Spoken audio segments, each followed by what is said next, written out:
Hi, how's it going? We're getting a few people on here. Good to see you guys. Thanks for being here. Hi, Brenda.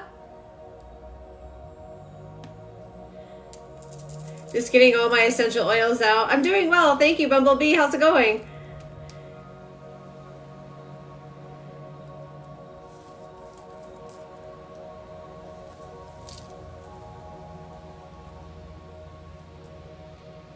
All right, I'm going to do some medical medium readings tonight. I'm feeling like there's just too much going on and a lot of triggers, sadly, with all that has gone down. But I felt drawn to do medical medium readings because that's where a lot of health issues come from, is trauma. So I thought today would be a good day just to throw myself out there and do some medical medium work and maybe do a little bit of energy, maybe do some Reiki as I feel drawn. I am putting on spearmint oil and then rose oil. And this rose oil, I'll just mention it for those who are in Michigan. There's a shop in Traverse City called Higher Self.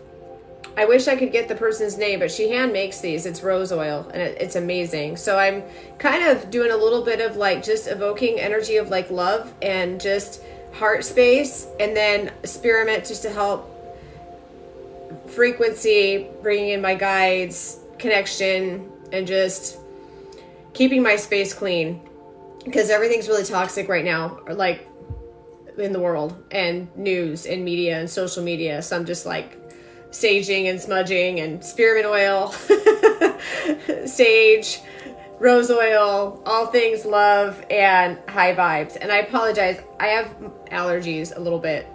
So it's real humid out, so my eyes are watering, so don't mind me as I like dab my eyes. What do we need to do? Pause and breathe and extend gratitude to the first thing that comes to your mind. So when things like this go on, our first reaction is just to immediately think about our loved ones and, oh my God, I wouldn't be able to handle it if that happened to me, or what if that happened to my own child?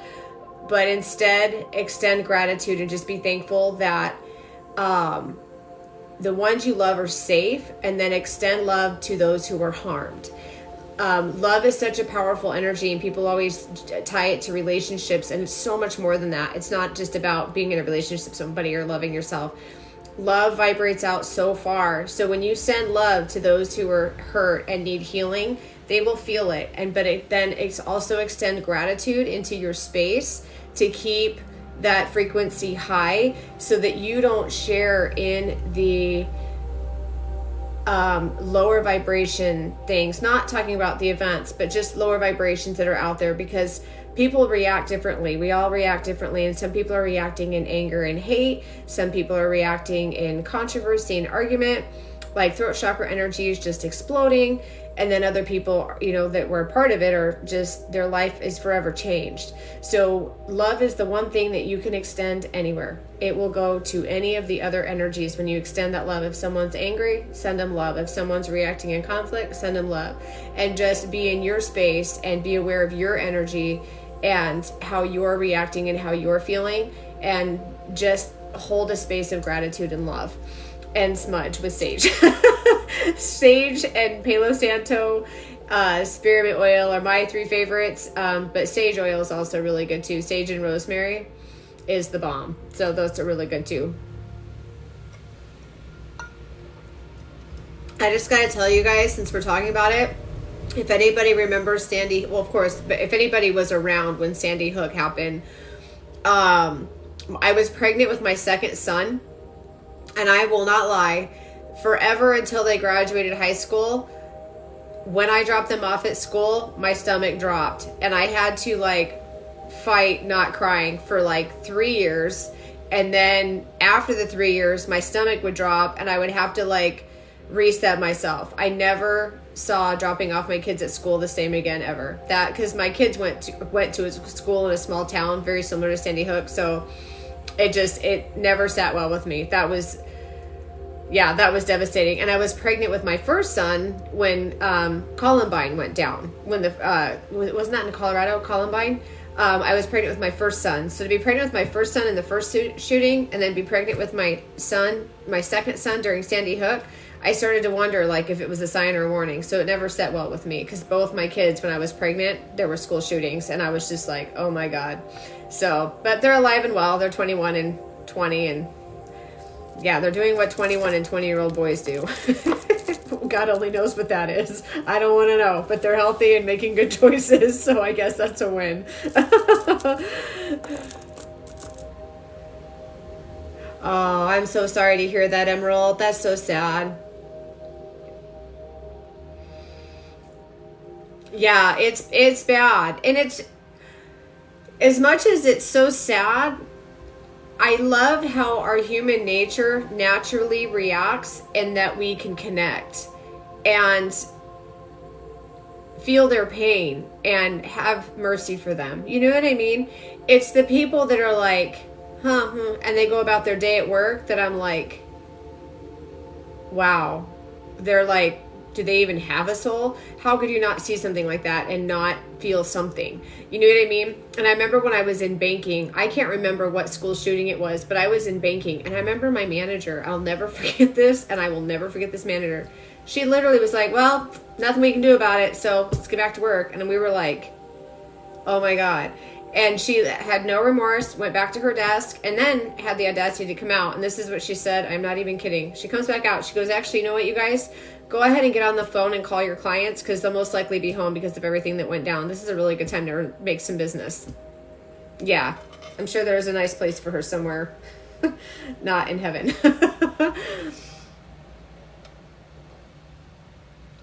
Yeah, she literally told us to get on the phone. She's like, oh, actually, now that I think about it, it's been a couple hours. People are probably home. And if you guys can think of it, what year was it? 2010? It was either 2009 or 2010. And I remember, like, when I was at work, we, like, the bank, like, the rest of the day was really quiet. No one spoke. It was, like, dead. It was just, and people, like, went home early. It was, I can't remember what it was, what school it was. But anyway, she was like, oh, now's a good time to make some money. Bring in some business to the bank. Get on the phone and get out your call list.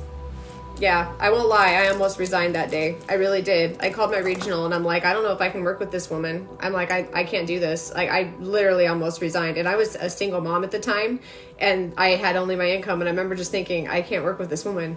It was like not cool. And I ended up, a few months later, I got transferred. So it worked out. I wasn't, no, because Sandy Hook, I was pregnant with my son. So I wasn't in banking at that time. I wasn't in banking until, it would have been like 2007 or 2008. And I remember it being like 2010.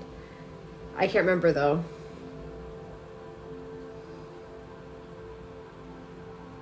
But yes, so back to readings. So medical medium, Stephapy, medical medium. So what I do, thank you for being here, by the way. I'm so happy to see so many on here. Thank you so much. Medical medium reading. I look at your energy, and I look back, and if you talk to my clients, I've gone back as far as when they were born, and I've picked up on reactions they had to medications they were given when they were born, because their birth was traumatic, and it created physical health issues now in life. So I look at your energy, and I go through all the chakra systems. I look throughout the organs, and I connect physical symptoms that you may be having, such as, symptoms or some illnesses, fibromyalgia, chronic fatigue, rheumatoid arthritis are some of the common ones I see, but like neck pain, back pain, inflammation in the body, acid levels being high in the stomach, and I connect them to trauma that you've experienced. And having that connection and that awareness helps people heal from it, because now they know what the hell caused all the physical issues. So it's because we're all responsible for our health, and we all need to be more aware of our options, not medicinally. There's only so much you can do with medicine, but medicine hides what you need to be listening to, the pain and the symptoms. That's your body talking to you. When you're taking medication to remove those symptoms, it's like putting duct tape over the mouth of your inner voice, because it's trying to tell you what is wrong. So that's where I come in, because I look at your energy and I go, it sounds something like this. Like in my sessions, it'll be something like this. I'm at your sacral. I can tell you have lower back pain, especially on the right side just below your waistband, because I can tell there was a trauma in the home that feels like divided. I feel like your parents got a divorce, and I feel like your dad left unexpectedly. It was like you came home from school. It was around the age of 8, and everything was different. And they'll be like, oh my God, that's exactly what happened. I'm like, okay, your hips are out of whack. So your hips are uneven. That's due to instability of home as a child. And I'll tie it all together. And it's a beautiful process because it allows the person to really realize and understand issues that they thought were just part of their life really impacted them in a way that it caused them physical issues later in life. Because when we go through trauma, it sits in our energy until we release it or bring awareness to it. And if we don't, it just manifests and it continues to stay in our body. And then that's where energy blocks come from. And then as the energy blocks continue and their energy just stays there, it becomes illness. So yeah, it's an amazing reading. It takes about an hour and a half. It is my most detailed reading because I do everything. I don't just say this. Okay, bye. Have fun with your illness. I'm like, okay, I'm doing Reiki on this energy. I'm doing Reiki on that block. Take deep breaths. Bend over, touch your toes, roll your neck. And I like give direction and usually send links to help you so you can heal just through being more aware. And they're really awesome sessions. I love them. You can actually message me at my Facebook page at Define Your Glow. I don't DM through TikTok. So if you do get a message through TikTok, that is not me. It's a scammer. So chronic migraines. Harris Sally. So I'll start with Harris Sally. Yeah, in my readings tonight, I just go to who I'm drawn. But if you want a reading, if I don't get to you tonight, you can message me at my Facebook, Define Your Glow. And I also do I do medium readings. So if there's someone on the other side that you want to communicate with, I do that as well. Because a lot of times, if someone's passing, I see very often, especially fibromyalgia. Fibromyalgia is usually on people that helped somebody pass, like someone they really love, like their mom or their dad, someone they're really close to. And it shows up on their energy that as they took care of this person and helped them cross over. And a lot of times as I'm working on that physical issue, that person will come through in the reading, which is really cool when that happens. But Harris Sally, if you're still around, so I feel like you have more than chronic migraines though. Your whole spine from tailbone all the way up into your neck feels like not sharp pain, but like nagging, throbbing pain. So like if you were to twist, you wouldn't be able to twist very far. And it's like you have to do this throughout the day and like bend your back and stretch and move and turn because your back just feels like someone's squeezing it. And that feels connected to me. I feel like your migraine started around the age... you don't have a profile picture, so it's hard to tell, but I feel like they started in your late 20s. And there's issues in your sacral chakra too. There's trauma in your sacral chakra. And that feels to me connected to your mom.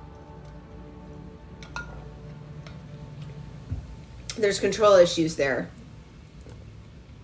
Micromanaging type control issues. So let me know so far if this resonates. And yeah, that's right. Okay, thank you, Harris Sally. So yeah,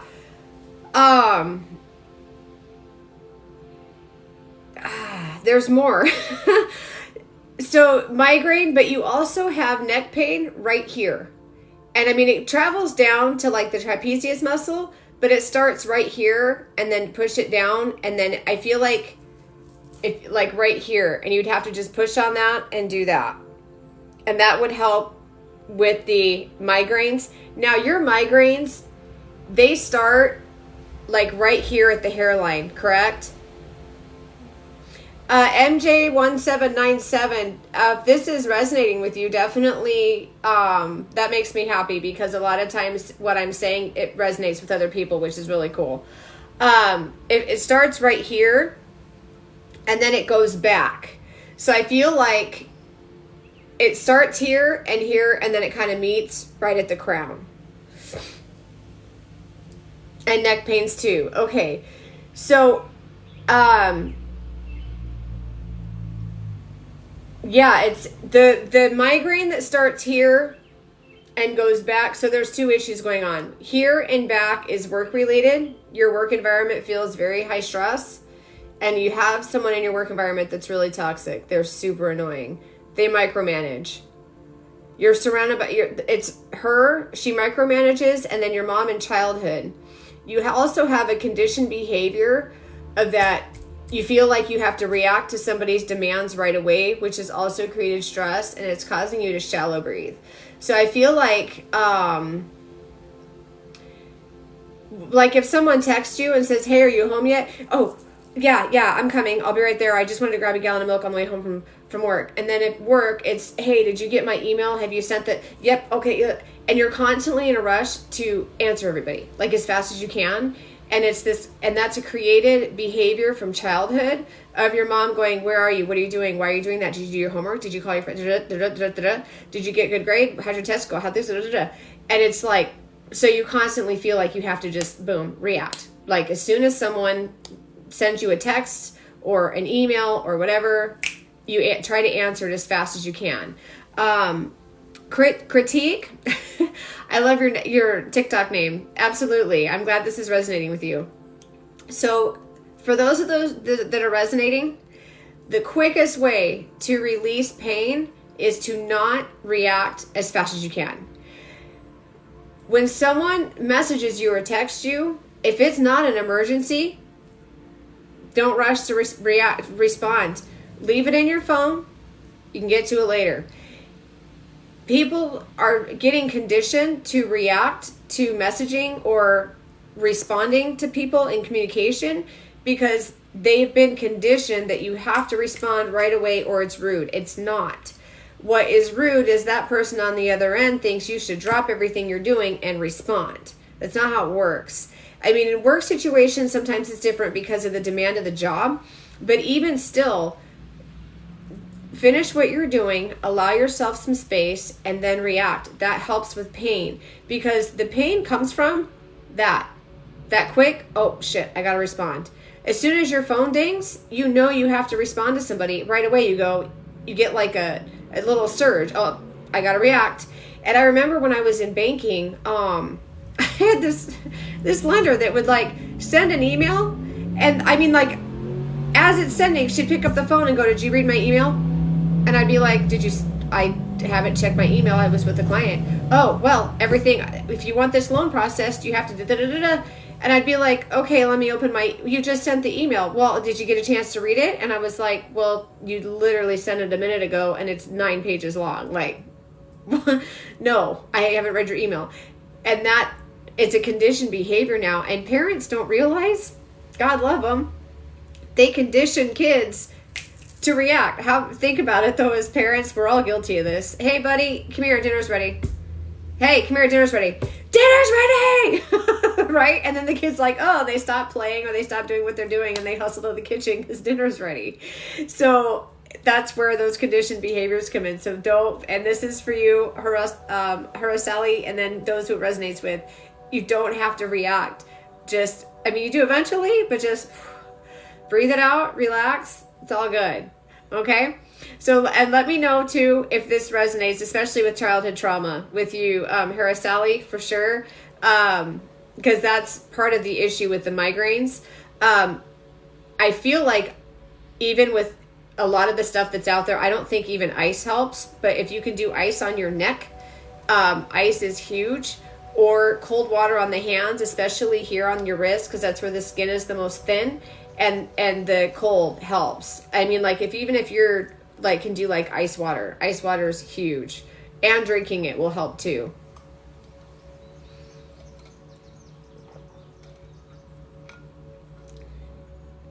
All right, Bobby Seamaster. Bobby, how are you, girl? Your chest is pumping 100 miles an hour. Is that you I'm feeling? Like you're constantly feeling like you're in a panic. And this is from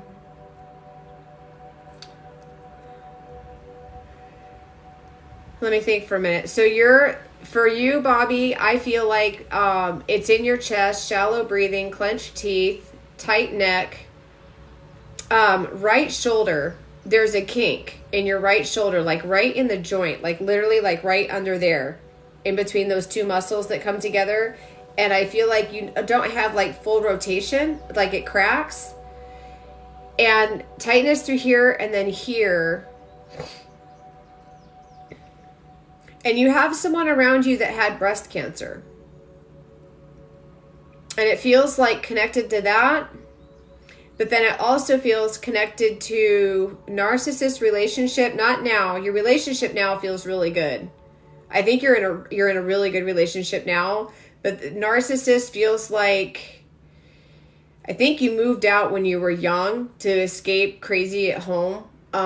You kind of feel like you were in a tug of war between parents, divorce, and you were like in a tug of war with them, which created you to constantly like literally like hold your breath because you never knew when something was coming. And it feels like your dad was the angry one and there was constant fighting between him and your mom. And I feel like they divorced when you were young, but you still lived in like a panic.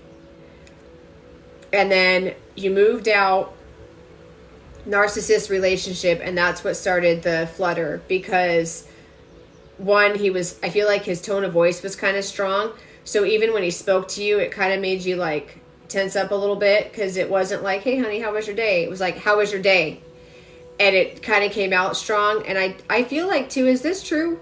When people say your name, does it cause you to be like Bobby? And you're like, it like doesn't hit you right. Even if it's like your best friend, when you hear your name being called, it triggers you.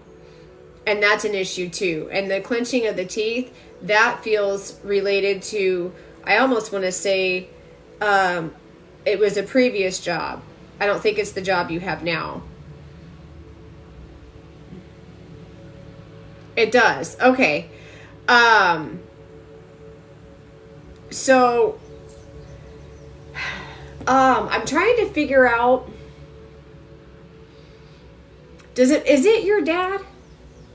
In your childhood, because I'm feeling around the age of like 9, that's when you started just like clenching and holding your breath. I mean, your body, not so much now, but I feel like from like 9 to 12, you were like tense.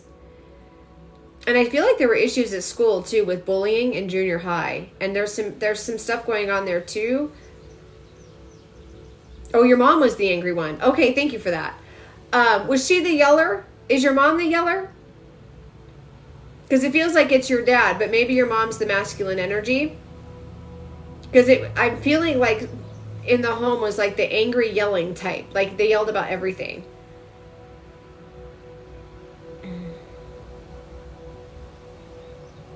Yes, very narcissistic. Okay, thank you for the correction on that because it felt like your dad, but your mom, if your mom has a masculine energy, that kind of makes sense. But the right shoulder, which surprises me because that is linked to your mom, and feminine energy is on the left side of the body. Masculine energy is the right side of the body. That's where like the yin and the yang is, and the balance, like the left is feminine, the right is masculine. So usually if there's trauma with the masculine, like a man, like a boyfriend or husband or dad, it's on the right side and moms are on the left. So that says that your mom does have a very masculine energy because the trauma in the shoulder, or I shouldn't say trauma, but the pain and the tightness in that joint, that's connected to your mom. And the narcissistic behavior as a child, because the one good thing you have in your favor, you were very quick and very proactive in her behaviors. You figured out your mom very early in life, and I feel like that created issues later in life because she couldn't get to you because you saw it coming. So, and that's also where that breathing comes in, because anytime you can feel her in your space, you already know what she's thinking, what she's feeling, and what kind of fight she's going to pick with you. Like you have her, you know her MO, and she's not liking that. And I do feel like for some time you had a target on your back and she was constantly like kind of relentless. But yeah, so for you, yes. Okay. Oh yes. So true. Okay. So yeah, an exercise you can do for yourself that will help. And for those of you that are watching, I recommend for everybody. So fascia is what flows through our body. It's like the fluid in between the tissue, the joints, the ligaments, the muscles, all of that. Energy flows through that. our chakra systems, all of that. It's all tied together. So when you push on your chest and you open up that energy, take a deep breath, and you're literally shifting all that, because the energy, when you start shallow breathing or clenching in the chest or holding tension in the chest or the stomach, those little tiny fibrous muscles are tight, and that's what creates energy blocks, which turn into illness and pain. Press that out and breathe out. Take big, long, deep breaths and just press into your chest, like right into your sternum, and spread out and go all the way to the side, like to right here, and then massage. Do it again, and then press out, and then massage. And that'll help. So to give that a try. And then for those of you watching, also thank you for being here. And then if I don't get to you, feel free to message me at my Facebook. It's Define Your Glow. I do not DM through TikTok. So feel free to message me at my Facebook to get scheduled for a medical medium reading or energy. I do Reiki. I do all kinds of energy stuff. So feel free to reach out if I don't get to you tonight, because I'm just kind of going where I'm drawn tonight.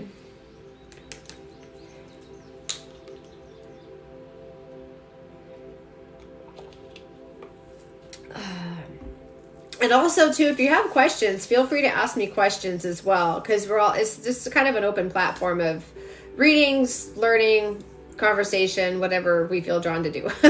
I'm down for whatever.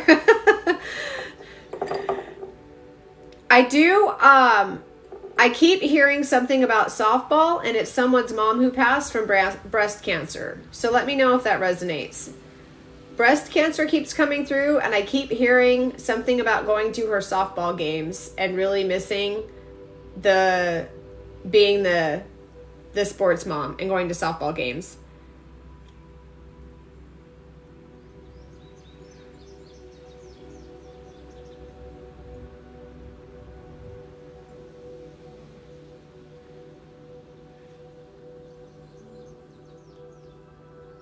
Hang on one sec. I'm pulling up something.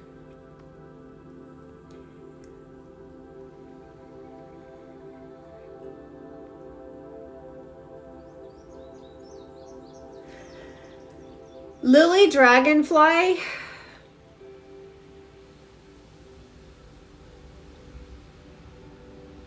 I gotta tap into you for a sec, because you feel like you're running around with your hair on fire and it feels work related. Do you work in a really stressful work environment?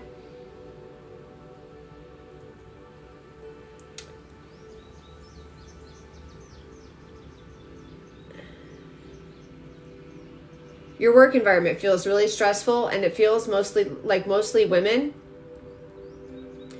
And there's a woman there who I feel like everybody is in agreement that she's a pain in the butt. Like, you guys kind of want her to leave. Lily Dragonfly, thanks. Okay. Oh, at a school. Okay. Ding ding. That's totally okay. So there's you got to release this chick or this woman, because she's causing you health issues. And I can tell that a lot of people don't like her. She's kind of not a nice person. I feel like she creates a lot. She feels very self-righteous, like she's on her soapbox, and she always has an opinion. Like, she always has to be telling people what to do, but the thing is, I think she's in the most times like wrong. Like, it's what her opinion is or how she would handle something is not how it would be handled. And she feels just very self-righteous on a soapbox, but she also feels kind of naive. I don't think she gets it. And you guys are like, yeah. Okay, yeah. And she feels to me like she's causing you a great deal of pain in your stomach and abdomen area and in your sternum, like right where your diaphragm is. I feel like you get like a pain, like right here, right in your sternum. And then your stomach, when you wake up in the morning, you have like no appetite, kind of upset, gurgly, like you just get a cup of coffee, I'll eat later. And then by nighttime, you're kind of like bloated feeling. It's her.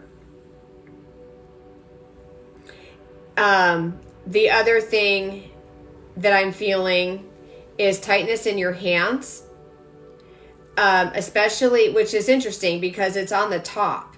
So it's almost like you have to make fists and like shake out your hands.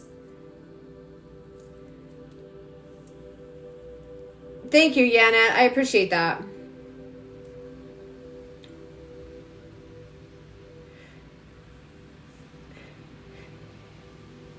Let me know if this resonates so far. I'm trying to keep up with the comments. I appreciate you guys being here. And thank you for all the hearts, too. I really appreciate it. And Maggie, I'm just reading who I'm drawn to tonight. There's no charge for the readings I'm doing here at TikTok. But if you want a full reading, you can message me at my Facebook at Define Your Glow.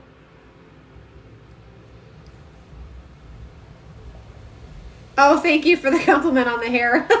I haven't decided what I want to do with it yet. It's growing and I don't know what to do with it.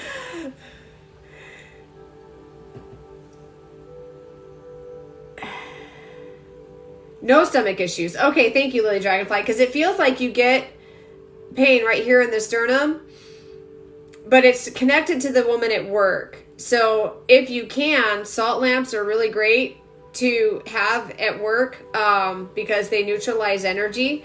They are not moisture friendly though, so you want to make sure they're in a dry environment. And Lily Dragonfly, do you have an autoimmune issue?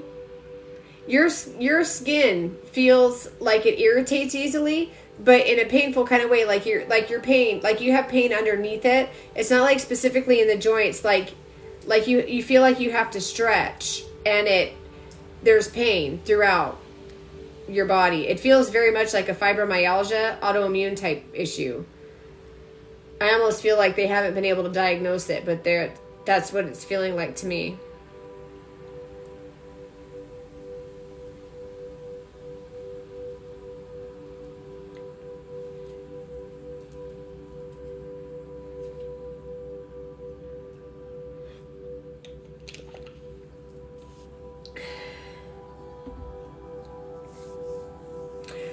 For those of you that have autoimmune, it's very common that it's connected to trauma, and it does depend on the trauma, but it's usually trauma from childhood or being in those traumatic situations. Narcissistic relationships are very common because fibromyalgia, cancer, lupus, all of those are from living in a fight or flight state for far too long. Like you had something bad happen and you reacted, and then that issue went away, but you still lived as if it was happening. So you stayed in that state of panic. It's like, I'll use myself as an example because I don't want to out clients and put their stuff out there, but like one of my issues, when I was in banking, constantly on the fly, always on my fire, like hair always on fire. I had sales goals to meet. I had a certain amount of calls I had to make. Plus, at the time, I was in dealing with a very verbally abusive ex-husband who was constantly dragging me to court just because he could afford it, and dealing with a very narcissistic relationship. It was like wham, wham, wham. And my family was having their issues. It was like too much.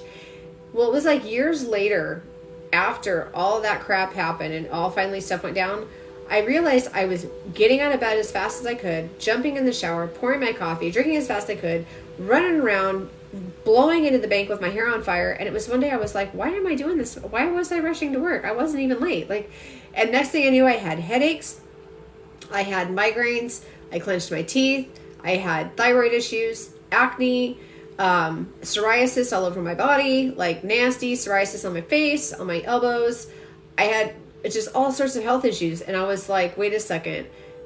It's been 6 years that I've been living like that. And as I started to realize it, I started to heal. Sometimes just knowing where your health is attached to the event that you went through, that will start a healing process because now you're aware. And it's just knowing. So if you truly have a fibromyalgia and autoimmune disease, backtrack on your past to when it started. And then when you find out where it started, backtrack to what was happening, and you can almost trace it back and start. It's like a puzzle, and you can put it together and see what was happening.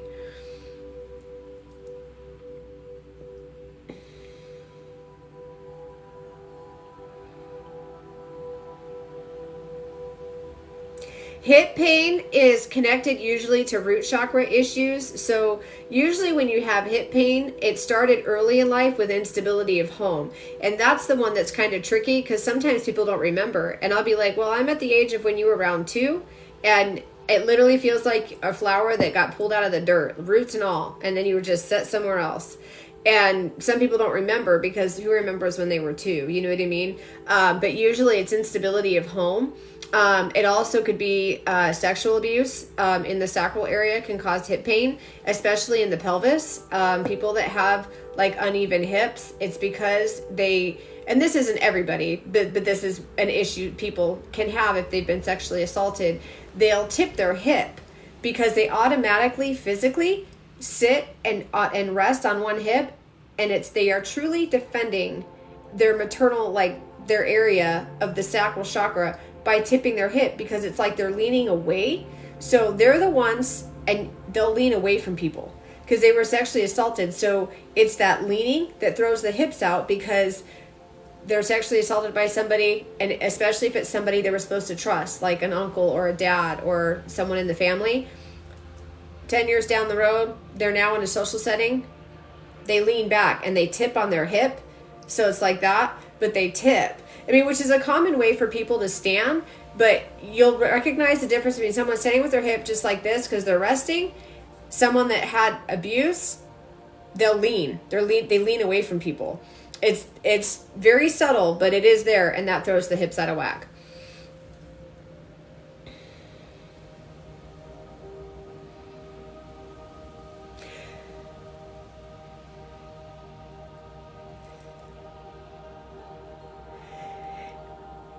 Knee pain is sometimes, that one's tricky because knee pain is usually connected to inflammation in the joints, which is connected to a variety of traumas. So knee pain is usually connected to an abusive parent in the home, and you couldn't do anything about it. Like, you had to wait until you were old enough to move.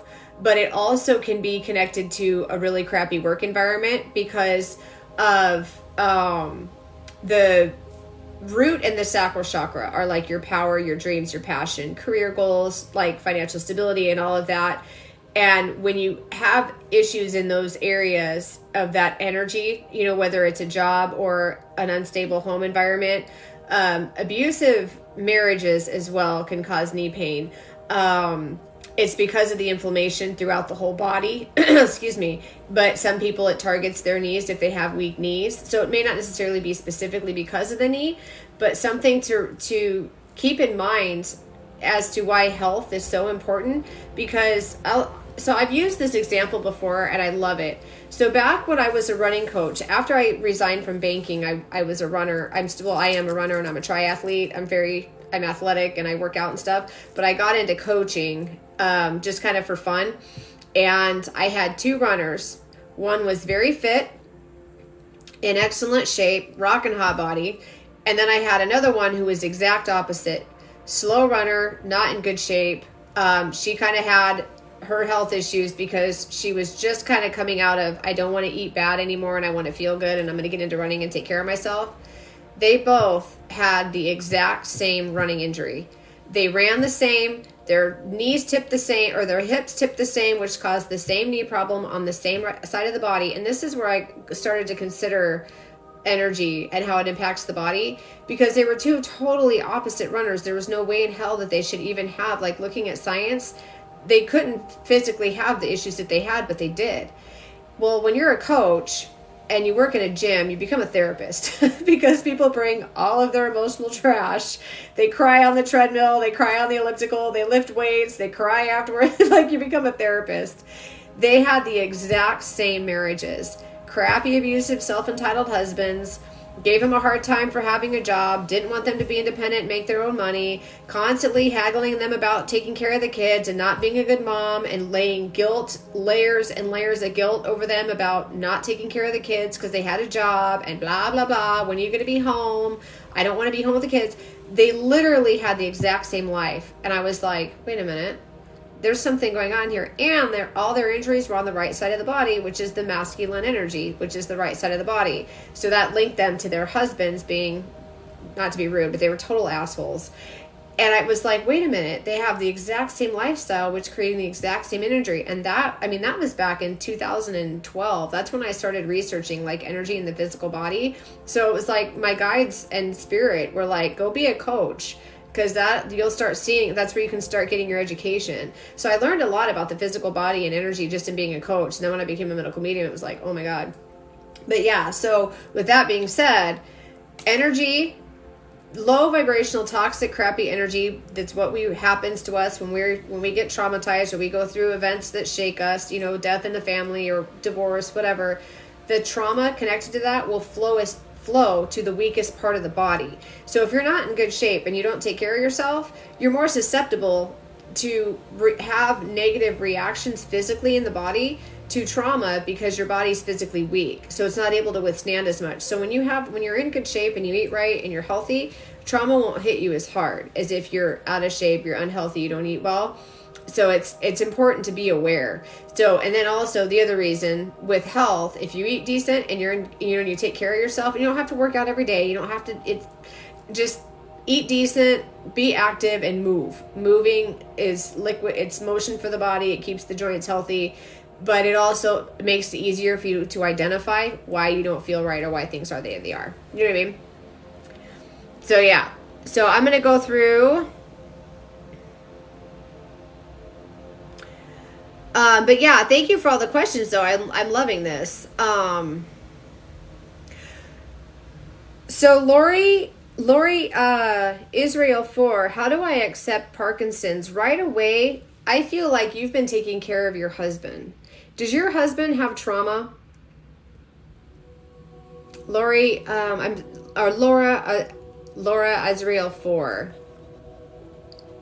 Right when I read your comment, I felt trauma on your husband or whoever the man is in your life, and it feels connected, like he has had a lifestyle or a lifetime of trauma, and it feels connected mostly to a dad and just having a very toxic family. Like they always have issues, they're always fighting, there's always something going on, and if the Parkinson's feels like his trauma.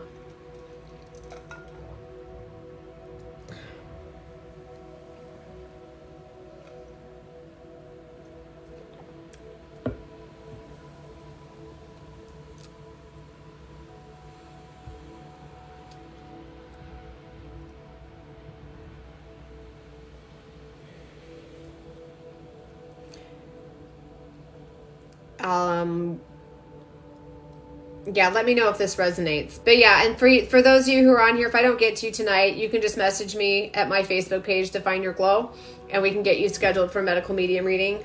Tonight I'm just kind of going where I'm drawn. Shaft Mom,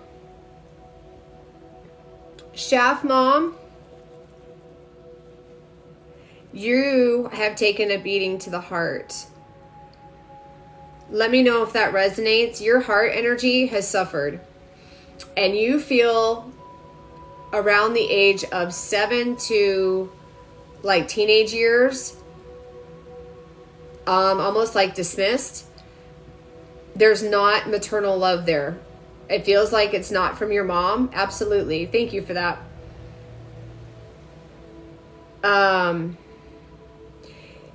Your heart energy, here's the thing. You are a very loving, very strong, very good energy in the heart space. You would do anything for anybody. And I feel like you almost can be too much. Like you enable people. You like love, not that you can love too much, but you put too much into relationships, and it puts you out there, and then it makes you look vulnerable and allows people to take advantage of you. And I feel like you're constantly trying to fill a void in your heart, in your chest, with the energy of love. And it feels like it's connected to your mom and being dismissed and not having that maternal love energy as a child. And your mom feels very much like she kept her distance from you. And I feel like what the thing is though, I don't think she realizes how cold she was, because she feels just cold. Wow, you're right on. Okay, thank you. So with that's where the diabetes is linked to. It is linked to the separation of that energy of love with your mom. It started a long time ago. And I feel like, and here's the trick. So and let me know if this resonates. Mom has a wall up, distance, pushes you away. You as a child, because seriously, you guys, children, they're like the easiest thing to love. They just want to be seen. They want to be noticed for doing great things, and they want to be loved. It's like the easiest thing. And yeah, they have their moments, but in just being general, right? They just want to feel loved, and they want people to know that they're there, and you know what I mean? And I feel like with you, you never got that, but you continued to love anyway. And what happened was you kept putting love out there, hoping one day that the love would come back. And you started to transition into just putting love out into other things, because eventually someone responded and you got love from them. So then you like pulled away, and then you started putting love in other directions. But then what happened is, as you pulled away and shifted and put love in other directions, this part of you to the mom, that void never got filled, because it was specifically wanting to be filled by mom maternal love bond energy. So you went to something else, and that never got filled. So what happened was, at first you tried to fill that void with giving love to people, whoever needed it, anywhere, anything, anyone. You were always putting love out there, doing favors for people, helping people as much as you could, doing like shirt off your back. Then that void was still there. You could still feel it. So it shifted to food, and it shifted to sweets, and it shifted to comfort eating. And then it created the diabetes illness, because you're still trying to fill that void connected to mother. So again, this exercise with pulling the chest apart, and tell yourself, I release the energy of mother. I release the energy of my mother. Because by doing that, it will disconnect you from that need of feeling love. And I really truly feel like your mom was raised that way. She raised you the way she was raised. And I think her mom was even colder. I think her mom was even more distant and more rigid and more like cold in energy. And I feel like your mom thought, because she wasn't as bad as her mom, that she was doing it right, but she still was very cold and very distant. And I feel like now, even in life, she kind of holds a little against you, like, oh, I had to sacrifice so much, and I had to do so much to raise you. And she kind of guilts you into the fact that she had to be a mom, which turns you into comfort eating, because it's like you're filling in that void. So the diabetes is linked to the filling that void. So that's where that comes from. But if you can just tell yourself, I release the energy of my mom, and I open my space of love to those who can appreciate it. That would be a mantra you could say, like, I'm releasing the energy of my mom, and I'm opening my heart space to the energy of those who will appreciate it and love it. And if it helps, I'm right there with you. I haven't talked to my mom in 12 years. My mom came up to me when I was 19, and she's like, you need to move. I want to get on with my life. And I was like, and at the time, you guys, I had applied to 9 Big Ten colleges by myself. I paid all the application fees. I wrote essays that got published. I was even published in a book for the deaf community, because at the time I was a sign language interpreter and going to school for deaf education. My mom and my dad both had no idea that I had even applied to college. And my mom came up to me, and I was at the time she did this, I was on the honor roll. Like, I was kicking ass. I was working 30 some hours as a waitress, going to school 16 credits full time on the honor roll. She's like, you need to move. I want to get on with my life. And I was like, okay, guess I'm moving. So I moved out 3 days later, and she never even noticed I moved. I had lived I'd rented a room out of a townhouse, you guys, and I was really proud of myself, because now I'm working as a waitress 30 some hours a week. I'm going to school full time, and I was going to another junior college to get double credit so I could transfer to Michigan State University. And I had 9 Big Ten colleges all accepting me, like, come to us. And I chose Michigan State. When I moved out, I came by my house. Both my parents were still married. I came back to my house. My parents were home. They didn't even notice I had moved, and I'd been gone a week. Like, what? So yeah, I feel you on the filling that void. It's very present, and it's hard. I sympathize with you so much. I mean, I'm joking and stuff, but I feel you, because it's a hard void to fill. because only a mom can feel, because it's mom. We love our kids. We want to be bonded to them, you know, and same with kids to mom. It's a bond, it's a connection, and it's a hard void to fill. And it's almost like you don't really ever get to fill it. But what you can do is leave that space open and be okay with that and fill yourself with other things and not put attention on that you're lacking something. You know what I mean? Like, don't think about the lack in what you don't have. Just think of it as like, okay, I have space for something else. And that'll help too.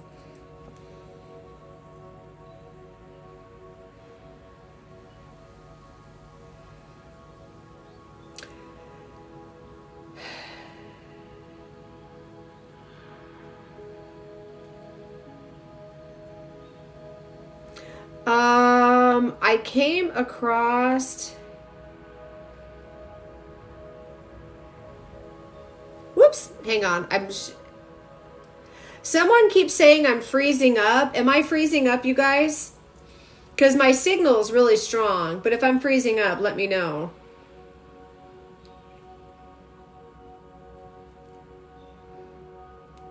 April Drake, headache pain. That feels, let me know. I'm going to write your name down just so I don't lose you. April Drake.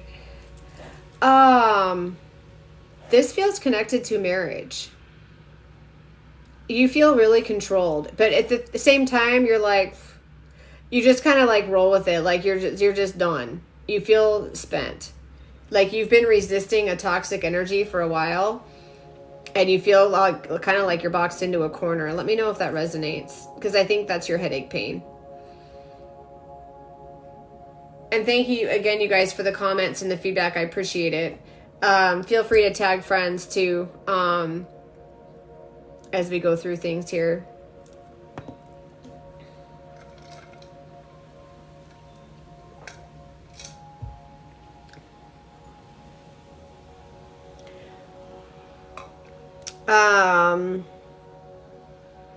Yes, it is absolutely right. Okay, so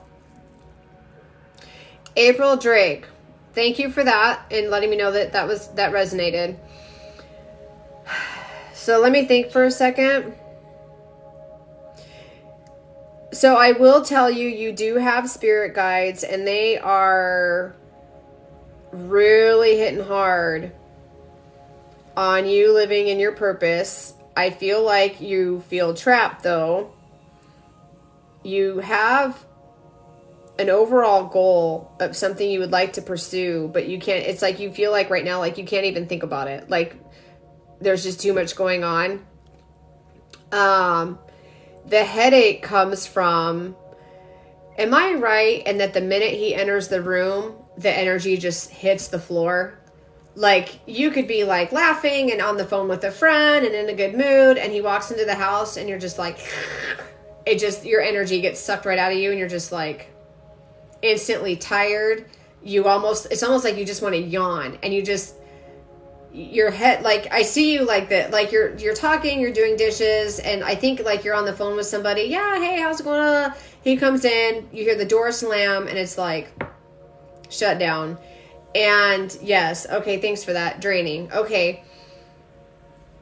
He feels very much like an energy vampire, and it's in the sense of if he's sad, he's going to make sure everybody in the room knows he's sad. If he's angry, the world's going to hear about it. And he's very much a Debbie Downer, and he was not like that when you met him. I feel like when you met him, he was almost exact opposite. Like kind of funny, good sense of humor. I can tell he was mellow, but he still had a little energy. He was funny. I feel like he kind of knew your quirks, and you know what I mean? There was a connection there, and something shifted in him. And just from what I'm looking at, exactly. Okay, thank you. I feel like you woke up one day and he was not a nice person anymore. It feels like it started with work, and then it went into something with his parents. He has pressure coming at him from the side that feels related to family, but he also feels like something, and it's not you. Like he feels unappreciated and pissed off, and it's like he thinks it's you, but it's not. I'm over here like it's over there. Like there's all this crappy nasty energy over there, and that's what's affecting him. But it's like he's blaming you.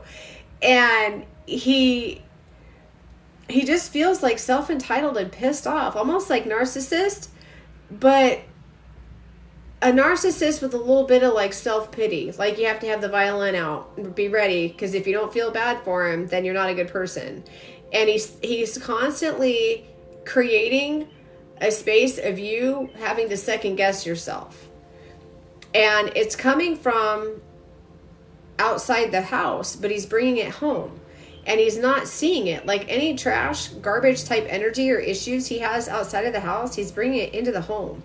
And it feels connected to his parents. I think his dad. Now his dad feels like his dad is definitely a narcissist, and he has narcissistic behaviors, but he's like also kind of a Debbie Downer, and that's what's creating the headaches. But I feel like with the headaches is chronic fatigue, not sleeping very well. I feel like your feet cramp up, the arches of your feet, like you have to like kind of stretch your feet. You don't sleep good, and I feel like you sleep on your left side. And for some reason, when you're on your left side, I feel like when you're sleeping on your left side, there's a pain or a kink on the right. So you roll over on the right side, but it makes it worse. So it's like no matter what you do, you can't get your neck comfortable when you sleep. And I think you eventually fall asleep on your back, but you sleep with one eye open. You feel like you're always on alert. Yeah, always my fault. Isn't that something? Yeah, and he probably tries to make you think you're crazy. Well, you know, you're moody and unpredictable, and it's your fault because I never know what you're going to do, and I never know what you're going to think. Blah, blah, blah, blah. And it's like, really, dude? And I was married to a narcissist, so I feel you on that. So, yeah. And you've literally, the thing is, so the headaches, he was a lesson. I don't feel like it's something that the way you're living is not how you're supposed to be living. And I think this boxed in feeling is you are aware of that, but you're trying to figure out how to get out. I feel like the opportunity is coming. It's like going to be on your doorstep. And when you see it, it's going to scare the hell out of you. It's going to be really scary. And you're going to think, oh my God, how am I going to do this? What am I going to do? Oh my God, I don't have any money. I don't have that. Do it and go with the flow and let everything just fall into place. It will be hard, but good things don't come easy anyway. So just roll with it. But I do feel something's coming. The good, like that's going to give you like a door is going to open. Sit tight. But for now, breathe. Breathe, pause, and remember the exercise on the heart I showed you guys where you press through and push out? For you, in the process now. Okay, thank you. I just saw that as that went up. So April Drake, or those listening, who, if this resonates with you, this energy or this exercise works. Another one you can do for headaches is start in the center of your forehead and pull out, and just like massage in circular motions and pull out, or put your hands right on your hairline, just like that. And then what you're going to do is you're going to pull down like that, and then you're going to push up. So you start at the hairline and you pull down. So and this is another fascia maneuver too. You press your hands real tight into your forehead and you pull down, and then you come up just below where you had your fingertips. You press real hard, and then you press up, and then you can massage through. And then spearmint oil on the scalp is amazing. You can put it like right here on the top of your, like on the crown of your head. That helps too. And that'll help with that. And that also helps release, because as you release that energy, it opens up your energy so you have more clarity.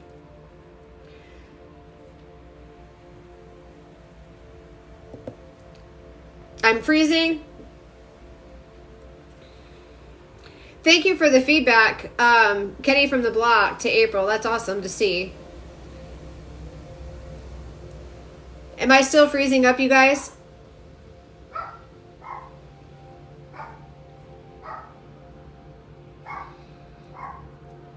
And for those of you watching too, thank you so much. I feel free to message me at my Facebook at Define Your Glow. If you want a full reading, I'd be happy to do that for you. I don't message through TikTok. So if you get a message from somebody in TikTok, whether it's Define Your Glow, if there's about 15 accounts out there that are fake, don't respond. It's not me.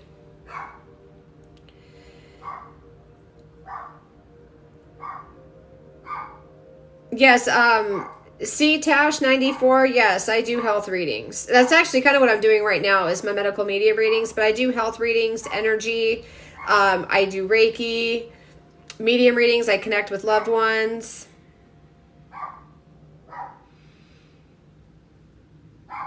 Sorry about my dog. He's a Chihuahua. A leaf probably fell from a tree. Like, you're welcome, April. Thank you so much for being on here. I appreciate it.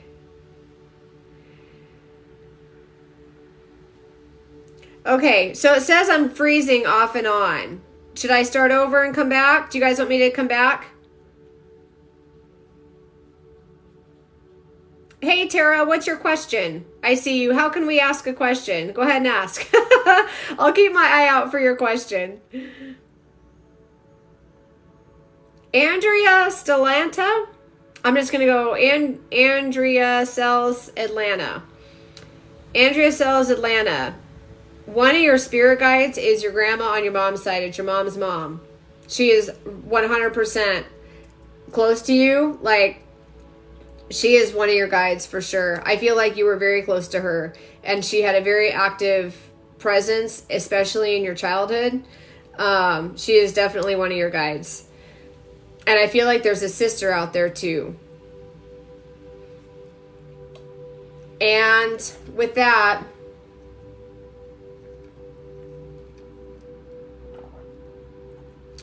Andrea Sells Atlanta. Do you ever get vertigo?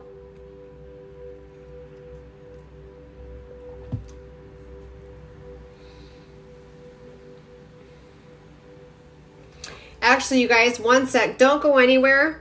I'm going to shut off my Wi-Fi because I'm wondering if it's my Wi-Fi router. Hang on one sec. Andrea Sells Atlanta. Let me know if that resonates. Yeah, your grandma. Oh, okay, cool. Let's go with this. Oh, yay. Okay, so grandma's with you as one of your guides. Very present in your childhood. She is showing me. One sec, let me shift. One second, because when I do medical readings, it's a different energy. I want to tap into your grandmother because I know she's with you because I heard her. Like, I heard her say, it's me. And she feels very much like it came through like, well, it's me, honey. Like, just very sweet, very nice lady, but I feel like she could be very stern. And when she was stern, it was kind of funny because she didn't mess around. She got straight to the point, said what she needed to say. Like, I'm going to say my piece, and that's just how it's going to be. And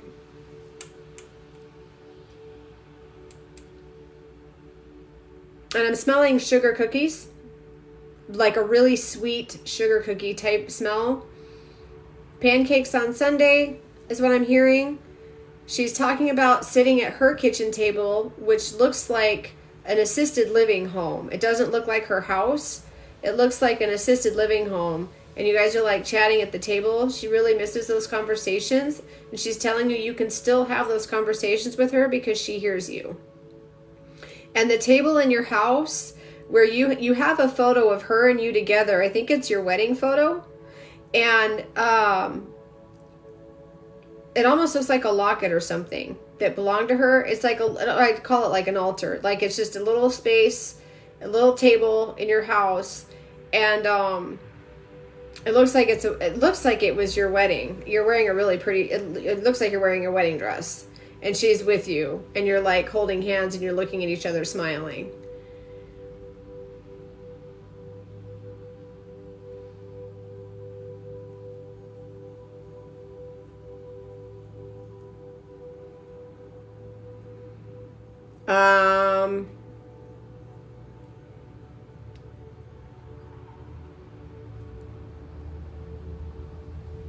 Oh, I'm so sorry. Okay.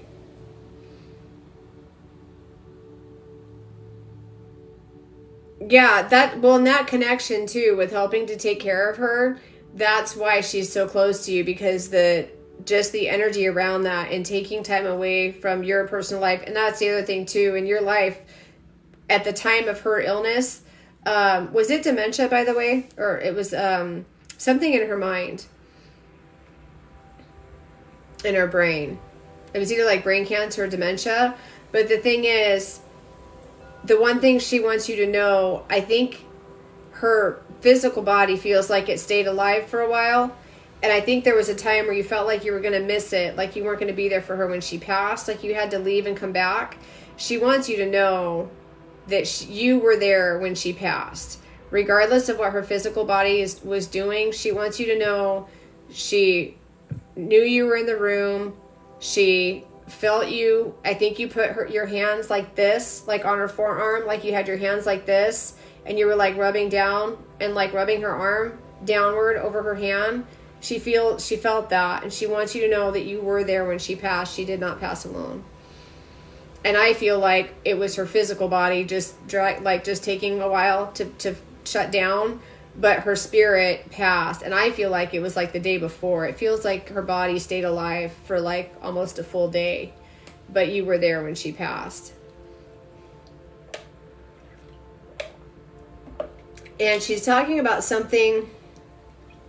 Let me know if this resonates, because is it cards that I'm seeing? Did you guys used to play like a card game together?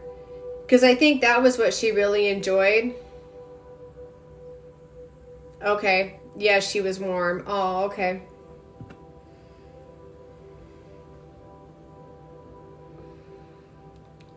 But yeah, she's definitely a guide, and she 100% hears you when you talk to her. Because I feel like you still talk to her. She was like, she always listened to you. You could like talk to her about anything.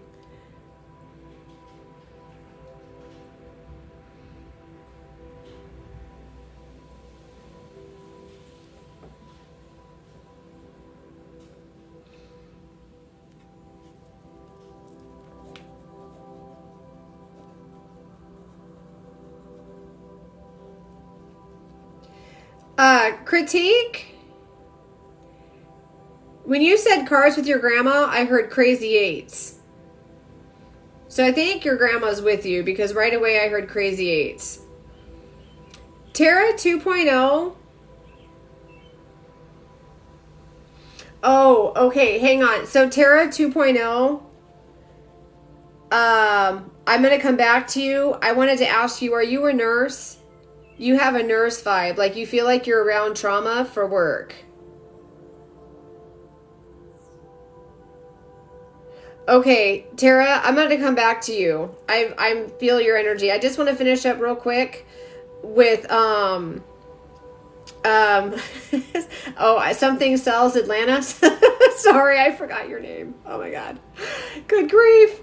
About your grandma and the back pain. You said you had pain up and down your spine. That is definitely linked to taking care of your grandma. And that is because Andrea, thank you so much, Andrea. So Andrea, I got to come back. So the back pain to me feels like it goes throughout the whole spine, but it targets especially in between the shoulder blades. So you like have to do this and like hug yourself to stretch your, like the part of your back, like in between your clavicle bone. And then also this right here, when you stretch this right there, that like the back of the trap muscle, that feels connected to your grandma, because I feel like for a while there you were the only one taking care of her, and it was almost like people just didn't really help you. So it's not an abandonment issue, but it was like, I need help, and you never got it. I feel like family just kind of like, everyone had an excuse why they couldn't help you or why they couldn't go help her, and you ended up kind of taking the brunt of it, but you never complained. You just did what needed to be done. If grandma needed something, you took care of it, and you just let people do what they needed to do. That's where that pain is, because that actually is traumatic because what you went through was very hard because you were so close to your grandma and you didn't have anybody to lean on. You didn't have anybody to turn to or ask for help. It was just you taking care of her. And I mean, I feel like every now and then people would step in, but I feel like it was primarily you. And then you had said too at the end, you took care of her. That's what that is. Yes. Okay. Thank you. So for you, for Andrea Sells Atlanta, hug yourself, and it's right hand, left shoulder, like that. And this is a fascia maneuver. Pull your hands like this. You're going to turn, sorry, twist to the right, and then turn your head and just hold this position and take 6 to 10 deep breaths. And you really pull yourself and then shake your arms out, and then now it's right hand on the left and like that, and then you twist this way, 6 to 10 deep breaths, and then shake out and release. And when you twist, don't feel like you have to over rotate. It's not like yoga where you're, trying to physically, it is literally shifting the fluid in your body, the fascia, so that you can heal and release this. And this way, when you're doing this, you inhale and you breathe with your eyes closed. You can do it sitting or standing, whatever's comfortable for you. But when you exhale and just release that you no longer have to be in the stress of taking care of your grandmother. You can live fully in whatever time you have now, because feels like you're still kind of in that space of what it was like to experience your grandma passing. You can let that go, and you can just ask your grandma, like, just allow me to feel good. I just want to feel good. I want to feel like that has been released. So when you do these maneuvers and you turn and you twist your head and you exhale, you're literally twisting your body, and it's like wringing out a towel. So you have visualize yourself like you're a wet towel and you have all this trauma in you, and as soon as you twist your body, it's like twisting a towel and you're wringing it out, and then you let go and you loose, and that will help release everything. Okay.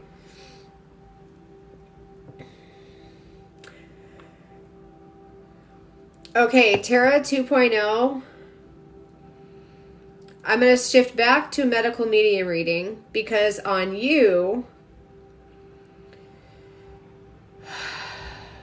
came through before and your question's lost in the comments, but that's okay because I can see your energy.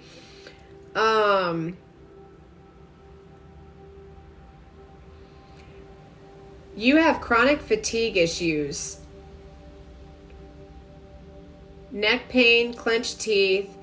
There's trauma around you that's not you. Someone at your work is like, and I don't mean this to be shitty, but they have like the baby daddy, and baby daddy's not giving me money, and I got this going on, and I got that going on, and they're constantly talking about their personal life, and it's really toxic.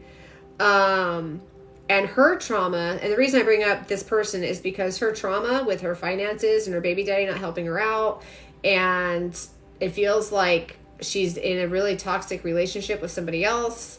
I feel like her car breaks down all the time. She never has enough money, blah, blah, blah, blah, blah, blah. That's traumatizing you. Like, I feel her trauma on you. Like, you're absorbing her energy. Like, keep her away from you. You're welcome, Andrea. Thank you so much. If you want a full reading, definitely message me at my Facebook. Define Your Glow, because I would love to help connect you with your grandma and then go through your health issues too. We'll do a little bit of everything. And thank you for that, Tara. I saw that. So I'm glad that resonates, because I can feel her and I'm like, she needs to go. Like, can we have some selenite, please? So with that type of energy, I'm going to teach you a technique, because you can't get rid of her. I feel like she has to work in your space. And I don't mean to be disrespectful, but my God, when she comes into your space, and this is, you physically do this, this isn't a visual meditation technique. This is legit, like, when she comes into your space, oh my God, I need blah, blah, blah, blah, and she's 100 miles an hour. Because the other thing too, even if it's not busy at work, she talks super fast, she demands super fast, because she's living in an energy of survival, because outside of work, her personal life, she's in survival state because she's constantly battling something, because she's toxic and she won't change her behaviors. So she's recycling toxic energy, and it's causing her to be super fast, talk fast, everything has to be now, blah, blah, blah, blah, blah. So when she comes into your space for work or personal, whatever, when she comes into your space, you're going to do this. She's going to be talking. So just imagine she's like, blah, blah, blah, blah, blah. Be like this. And you make contact with her right eye. and you inhale as deep as you can, and it's not where you go like that. You hold your posture, you take in a nice deep breath, and you focus on her right eye, and you inhale as long as you can, and you exhale. Within 2 to 3 breaths, she will walk away. And it won't be like, well, what's the matter with you? She'll just feel it in the energy, because when you stand tall and you put your shoulders back, as soon as your chest inflates and you're inhaling energy, anything toxic, as you inflate, you're literally inflating your energy space, and whoever's trying to invade it, they feel it. They feel like they're being pushed away. Even though your hands are at your side and you're nodding like, wow, oh my God, I can't believe he didn't give you any money. Oh my God, your car broke down? Really? That's too bad. How are you do about that? As soon as you inflate, and I mean, you inflate, your energy around you, your energy field expands and now pushes her away, and you exhale, you're letting her know just in your breathing and how you're controlling your energy that you're good. You don't need to listen to her, and she's not serving you. She is not going to get anything from you. So when you exhale, you keep your posture. She feels it on her end because you just empowered yourself. You just raised your frequency on your energy so high that her low frequency energy is like, oh God, and it goes away. It works, you guys. I'm telling you, it is the most awesome thing. Family members, whatever, when you inflate and you just take in a deep, slow breath, like, I'm unfazed by this, and you exhale, it pushes the person away every time. It takes like 3 breaths maybe, and they eventually just go, okay, yep, and they kind of like cut themselves off and trail, and they go away. It's awesome. So do that, because she is causing not the chronic fatigue, but she is causing what to me feels like acid reflux issues. Trying this stat, right? For real. And someone said, yes, it works, right? It does. It totally works. So yeah, but do that. But now back to your medical reading. So now we got rid of the toxic person, because she does need to go, because she creates it feels like your stomach gets acidic. Like, there are times at work where you're like, I think I ate something that didn't set well with me. It's not the food, it's her.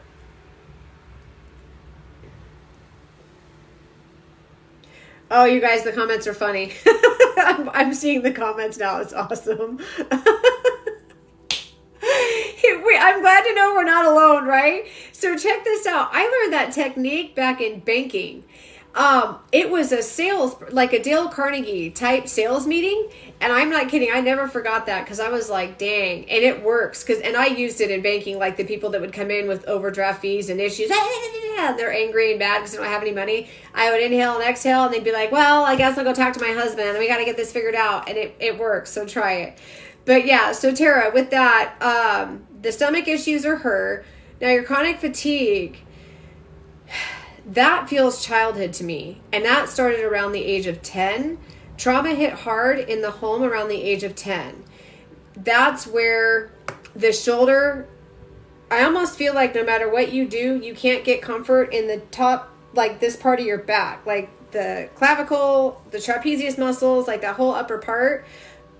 I feel like no matter what you do, it feels tight, and I feel like you clench your teeth. Like, even when you're talking, you talk with your mouth kind of tight because your jaw's tight. And you sleep with one eye open, which that to me feels trauma related. That actually, sleeping with the one eye open, that actually goes back really far. That feels childhood related too. This sounds creepy, but I don't think it was creepy, but someone would come into your room at night and interrupt your sleep. When you were a kid, like 5, 6 years old, the door would swing open. I see like the door swinging open and the hall light shining in your face.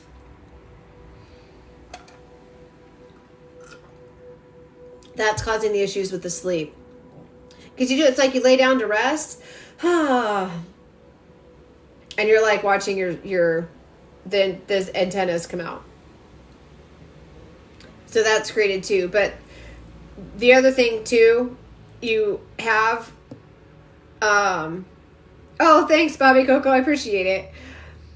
Parents didn't get along. There it is. So so my pieces that I'm going to put the puzzle for you. You're empath, super mega empath. And empath is used very loosely. People be like, oh my God, I cry all the time and I'm moody. I'm an empath because I feel other people's energy and the world's sad. No. You literally, if someone walks into a room, if they're mad, you instantly are like, you can feel it. I also feel like if you were in a social setting in a room full of people, you would be like, bad person, bad, good person. I'm going to go over there. You're on point.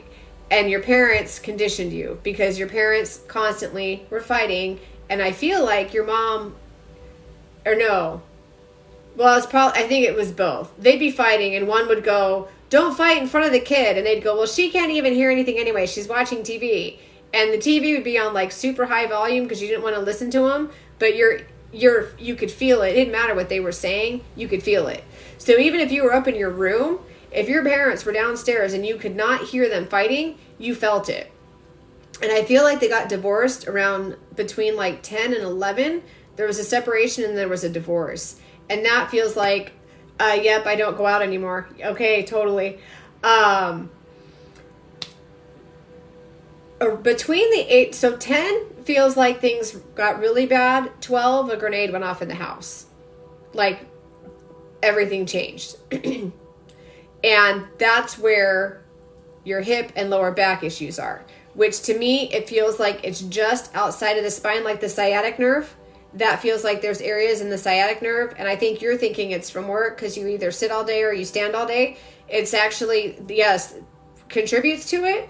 But that pain's been there for a while because you have an energy block. I can see it plain as day. It's huge. It's like bigger than a golf ball. And it sits right where your sciatic nerve is.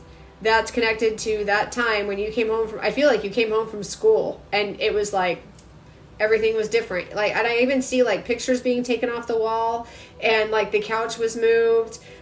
Even like the kitchen looked different. It got physical with them. Okay.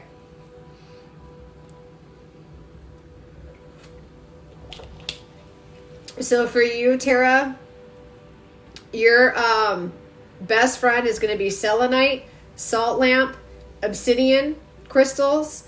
Definitely selenite. It's a salt based, but it's a very good, very strong, high frequency crystal, and it's self-cleaning. So you don't have to worry about like cleaning it. You can't get it wet though, so if you wear it to work, it's not good in water because it's salt based. And I would also put a salt lamp in your house and start doing exercises just like when you're out and about, when you feel, I don't leave the house either, but the few times I go out, to get groceries, if I feel something that I know isn't me, I still try to tap into it just so I can basically tell it to go away. Oh, okay. For sciatic at 13 years old. Yeah, that's it. Okay, thank you for that. So that block is still there. And that actually, foam rolling would be awesome on that area. If you can, the foam rollers, you roll it on your lower back. Like if you just Google foam roller, it'll come up. Roll it on that. That'll help because it's old energy. And you've gotten rid of it.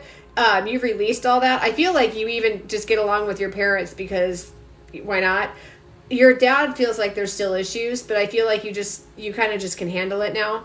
But yeah, a foam roller, because the energy on the sciatic nerve, it's old energy. It'll release and you'll feel it on the foam roller, and it might even make you a little emotional. But for those on here tonight, I just got to tell you, foam rolling, amazing. It's amazing. Google it and YouTube it and do all the foam rolling exercises. It's amazing. And then, the other thing with being an empath, Tara, what was I going to say? Oh, when you're out, identify and start paying attention to your energy, because I do feel like sometimes if you go out, you come back and you feel like depressed. And I really do feel like you're very sensitive. If someone were to pass you in an aisle and they were crying and upset in the car, you would feel it. And you would, by the time you got to the end of the aisle, you'd feel sad and depressed because you really do absorb it. So this is where you can start mastering that skill set and like kind of turn it into a gift and be like, oh, I know what you're feeling. So, let's talk about that. And as you start to really pay attention to your energy, it helps you heal because it helps you identify what's hurting you and then what other people were hurt and how you're feeling it, and you can start to divide it. Because like when I first looked into your energy, I could see like everything around you. It was like, wow, oh my God. But I wasn't seeing what was yours. Once I removed the girl from work, then I was able to kind of crack the door and kind of peek in and then see your childhood and then see your parents fighting and stuff like that. You can do the same. As you start to feel your energy shift, tap in and like, is this my energy or is this their energy? If it's their energy, dismiss it, take a deep breath, and then you'll reset yourself into your space.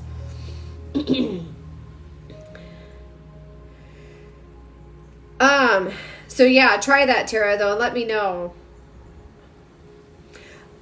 Christine, hang on. I saw someone with chronic migraines and something came through right away. Yeah, you're so welcome, Tara. Thank you so much. Christine, 52 or 25255. You have maternal things going on. Your migraines feel connected to sacral chakra issues. And like, I don't mean to be too personal, but like menstrual cycles and stuff are really bad. And for those of you watching, thank you for being on here. I really appreciate it. Tara, thank you so much. And yeah, the breathing thing, salt lamp, Tara, and start paying attention to your energy, and that'll help you heal. Because the more aware you are of your energy, the more you can start tapping into how it was hurt and release it, which is awesome. And Christine, let me know, because your migraines feel connected to all sorts of issues hormonally, and I also feel like it's either an abortion or a miscarriage I'm seeing, and it feels connected to that.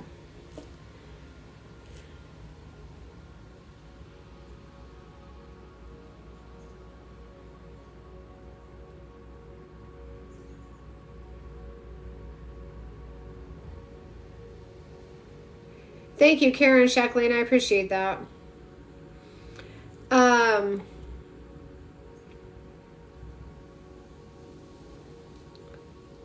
I'm just going through stuff. What the hell? Let me know if that resonates, though. Thank you. Yeah, Christine. Did that? So thank you.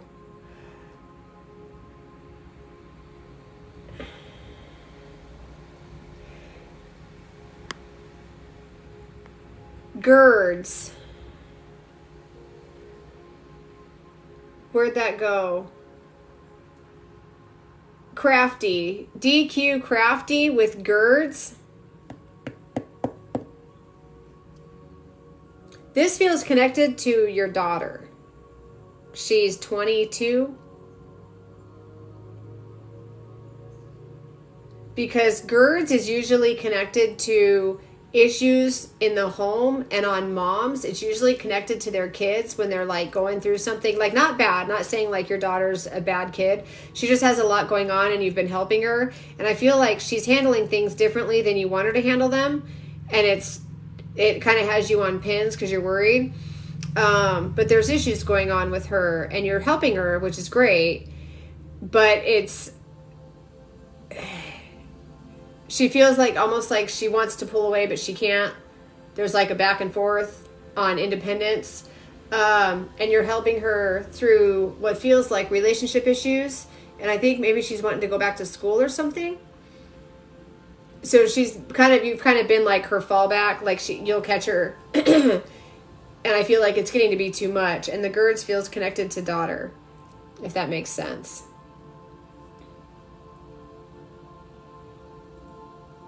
And also, am I still freezing up or is it okay?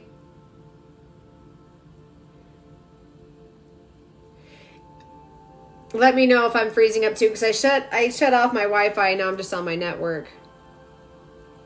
Okay, cool. Thanks. Cool. Good deal.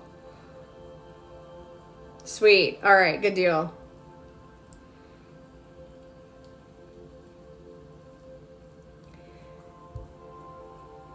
So, JJ the Witch, you have more than one person living in your home, right? Like, I mean like roommates. You feel like you have roommates? Juliana, your issues feel connected to a roommate who's not in a good space in life. They feel like they're self-sabotaging. They're not aware of it. They just are like, hey, but they're like, they kind of feel like they're energy vampire. And your health, sleep is gone. I feel like you don't sleep. Tension in the arms, sore knees. I feel like when you bend down, your knees feel like they have like a balloon in them. So there's inflammation. There's inflammation throughout your whole body. Your acid levels in your body are off the charts. You have a lot of acid in the body, which acid is illness. So when you have acid in the body, you're more prone to sickness. There's immune issues. I feel like you get sick a lot. Sinus pressure, sinuses, like sinus headaches through here. Some of it feels like lifestyle, like you're really active and really busy. You're not really giving yourself time to rest. You eat on the fly. So like some days you'll grab like a handful of Doritos. Other days you'll sit down, you'll have a meal. I can tell, I think you're drinking energy drinks like water. Is it the Bang energy drinks I'm feeling? Bang or Red Bull? I think it's Bang. It feels kind of more sugary and sweet. Is it Bang? Right? It feels like an energy drink. And I think that's what's creating the acid levels. The issues there. And did you have vertigo last year? Like not mild. It didn't last very long, but did you have issues with vertigo?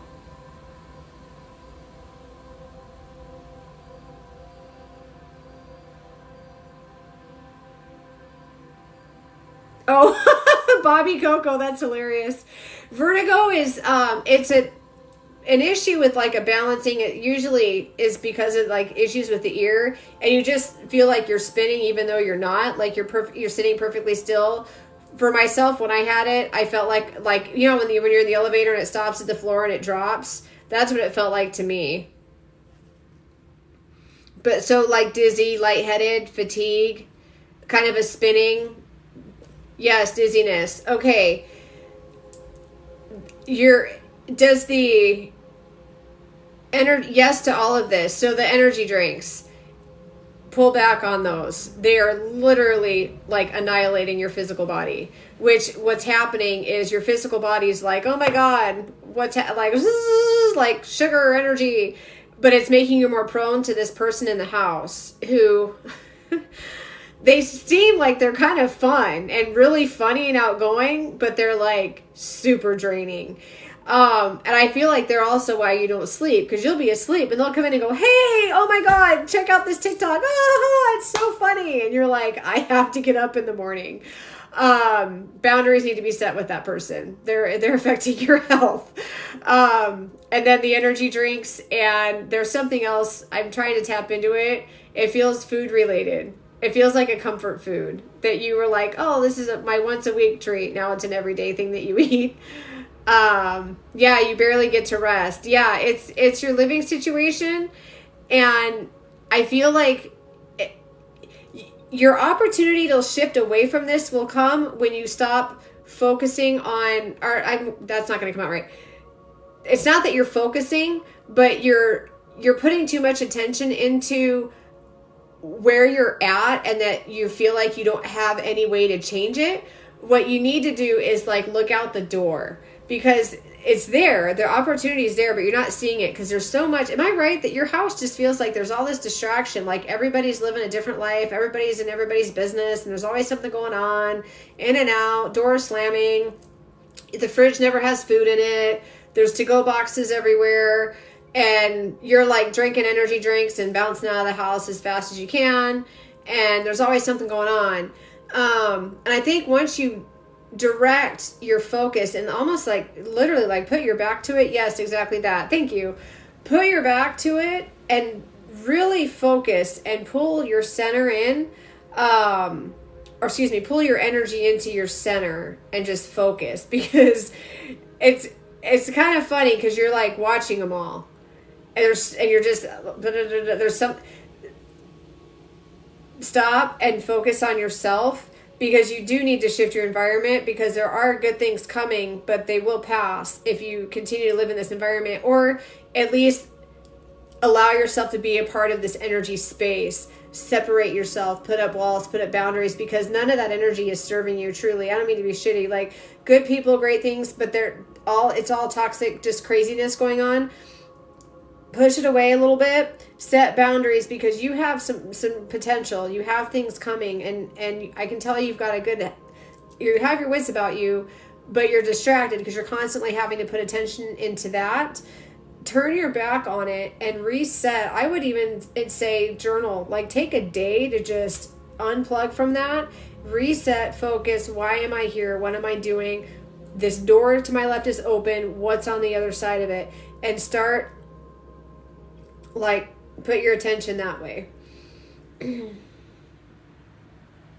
I can see your comments. You're okay. So that's what's happening.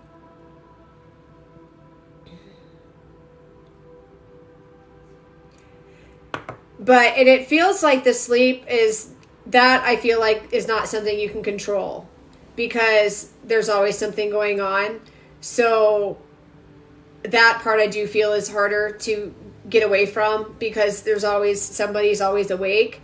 But if you can shift yourself and kind of redirect. Oh, from your dad. Oh.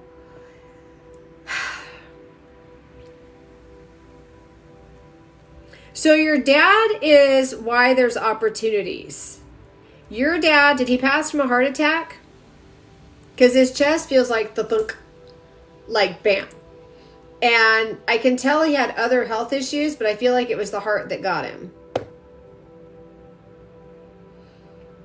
And he had blood pressure issues. He had, there were issues in the heart, issues in the lungs. Like, his whole chest feels like there was illness, but it feels like heart attack. Because it feels like his health was slowly, he overdosed. That's what it is. Okay.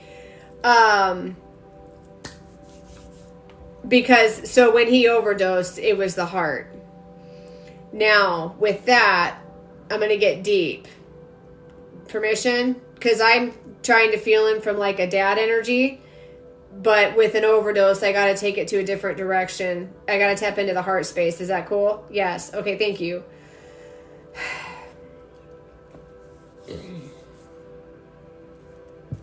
So, one sec.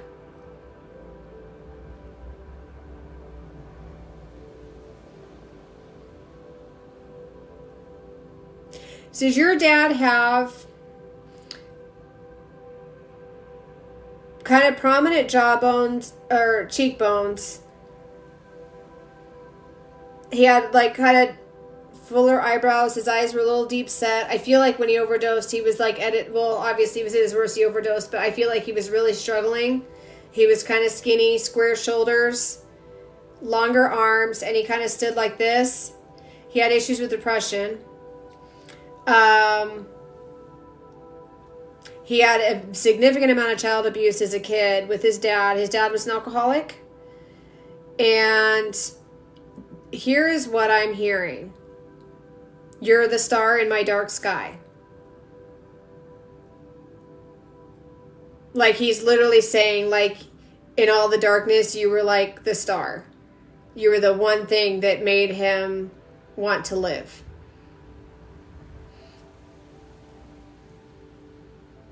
Okay, yes, on the other stuff. Thank you for that. I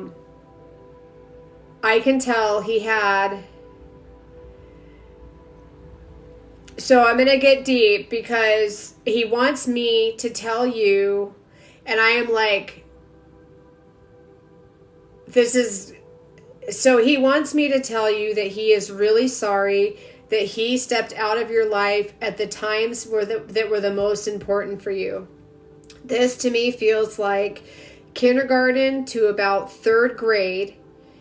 And I feel like he always had issues with either drinking or drugs. And he wants you to know that he's like, now I can be there whenever she wants me to be. I'm nothing stopping me, because I do feel like your mom used his drug addiction.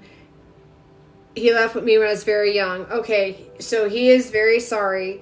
He also, I do feel like your mom, even at times when he was doing okay, kept you from him.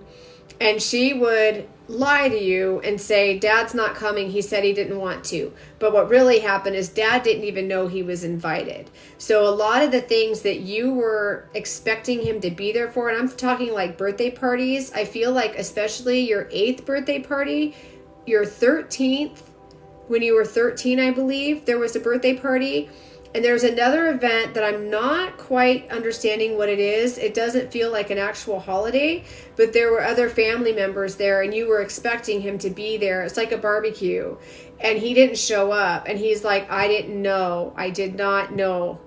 And so I feel like sometimes your mom like took advantage of his issues to keep him away from you. And I truly feel like your mom meant well, but she didn't handle it right.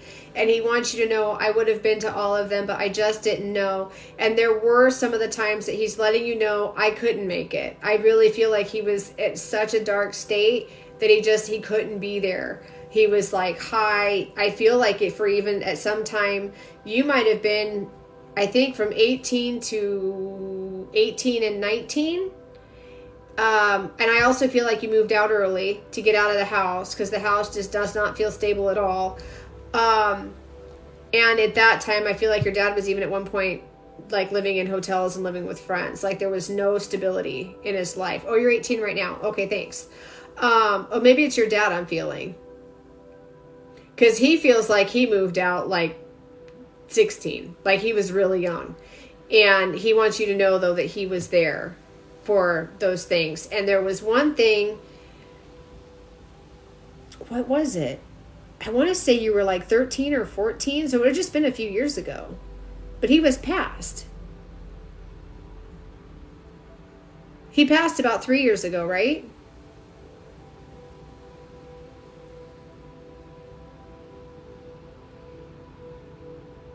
Yeah, okay. So I'm off on something because I feel like, to me, it feels like not a holiday. But it like the family's barbecuing. Maybe it was just like a family day, like a Sunday family day or something. But I don't feel like your family did those kind of things. Well, at least his family. Because, like, there's issues all over the place. Like, even his brother.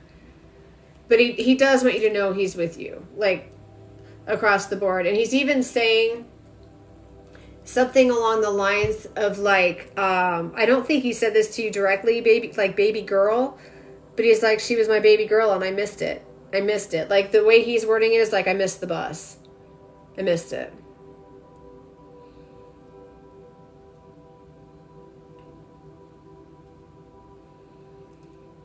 But yeah, so with the issues you have with your health, especially at the age of 18, definitely start making some shifts.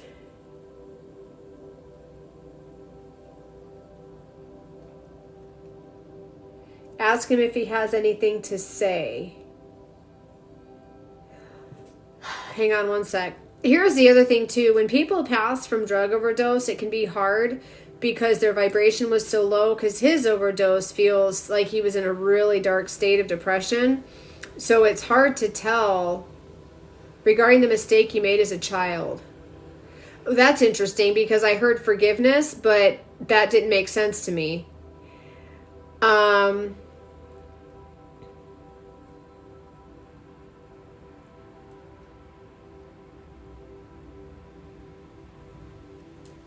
One sec. Let me think about this for a minute.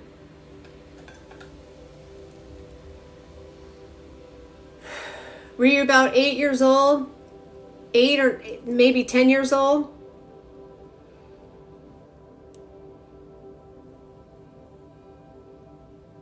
Yes. Okay, thank you. Because he's showing me, but it's not making sense. But I'd like to see if he can show me to validate that he forgives you. Because for me to read that and then say, oh, forgiveness, like that, I want it to be validated. Because that'll give you the closure on it. But he is showing me, he is coming up to the door and you're closing it.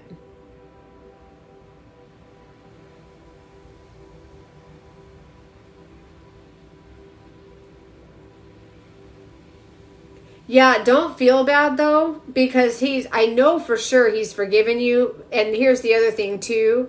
When people pass in general, we do that to ourselves, right? Like we beat ourselves up because we're like, we should have done this and we should not, I should have said this, I should have lived that.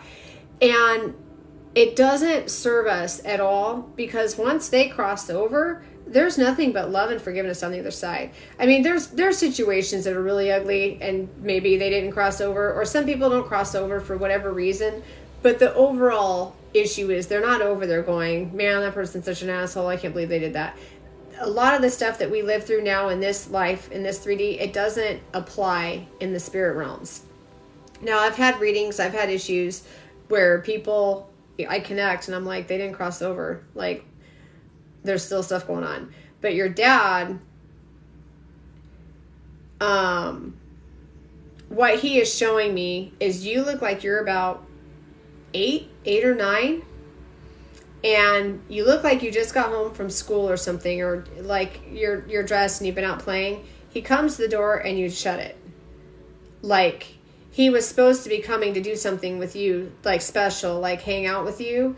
And I think it was an important day, almost like a play date. Like he hadn't seen you for a while, and I think he was really looking forward to coming to see you, and you like you wouldn't let him. And he's saying forgiveness. And he has kind of a raspy, deeper voice, almost like a Sam Elliott type voice. It's deeper, like he speaks from the back of the throat, and he's like, "It's okay, forgiveness." And I feel like even in life, he would just like single words. Okay, so he is with you though, and he 100% forgives you. And with what you have going on, holding on to that, the guilt, that will turn into illness. So allow yourself to release of that. Like talk to your dad. He hears you, and just be like, I'm so sorry. I'm so glad you forgive me. Thank you for the forgiveness. And release that and truly let that go. And thank you guys too. If you want a reading, you can message me at my Facebook at Define Your Glow. And we can get you set for a reading. I do medical medium readings. I do medium readings. Energy, relationship readings are always fun. I do those too. But yeah. So anyway, thank you for that. I hope that helps. Thank you. I appreciate that.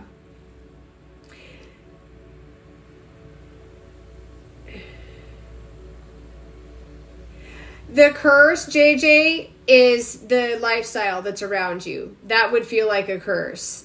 Start shifting in your behaviors and change things that you're doing to change the results, if that makes sense. Like simple behaviors, like go to bed 5 minutes early, or don't stay up as late, or get up a little bit earlier, eat something different, set boundaries, don't get sucked into toxic behaviors, and that'll start shifting, because it does. Like the place where you live right now, it feels like a curse, because there's just always something going on, and you're surrounded by toxic energy, so it's creating toxic patterns.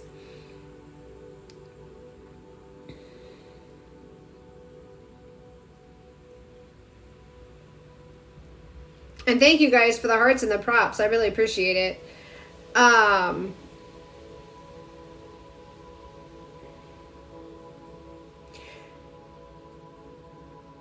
Missing things by the doctors. Molly. Oops. I'm trying to pull up your comment, Molly. So Molly, with you, everything's in your head. Is that right? Dizzy, cloudy, foggy mind, numbness sometimes, headaches that take place like right here, almost like a T. Like you could even push right here and that would help with the pain. Neck pain, or like pain in your neck right where it meets at the back of the skull. Molly 091212. Everything from the neck up. And the neck even feels tight. So like you have to do this and go back. And I feel like sometimes you have the feeling that you're falling, but you're not. But it feels like it. your vision gets kind of cloudy, different things like that. And they're like, oh, it's just stress, or, oh, you just need to sleep better. And I almost, you kind of feel blown off, to be honest. Like, I feel like they're just like blowing things through.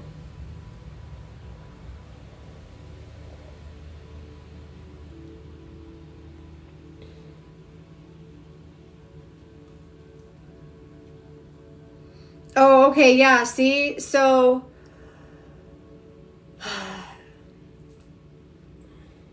how old are you? About 22, 23? You feel like you're about 22, 23. And I feel like because of your age, they're like, she just has anxiety. She's on her phone all the time, blah, blah, blah, blah. But I feel like it's something. Oh, you're 29? Are you really? Okay. I don't think it's your anxiety. To me, it feels neurological. Do you have a pinched nerve in your neck? I think you have a pinched nerve in your neck. So it's if you twist just right, you get a sharp pain in your neck, but then you're having issues with dizziness and stuff, and I feel like it's connected to something going on in the neck. Yeah, I would go to a neurologist. I mean, I'm not a doctor. Everybody's responsible for your own health, blah, blah, blah, disclosures. I would go to a neurologist. It's not your anxiety. Your anxiety is totally different. The anxiety is connected. You have someone in the home, childhood, OCD, constantly having to control everything. And that's the anxiety. It's linked to a behavior in the home from a childhood. And it's also linked to someone you lost. And you have a fear of like loss of control, but not that you handle it by trying to control everything, but you're constantly afraid of somebody dying. It's like you always have a fear of people leaving or dying. Okay, yeah. Thank you for that. So that's connected to your anxiety. Like, I really feel like even when you say goodbye to somebody, you're like, it creates an anxiety issue.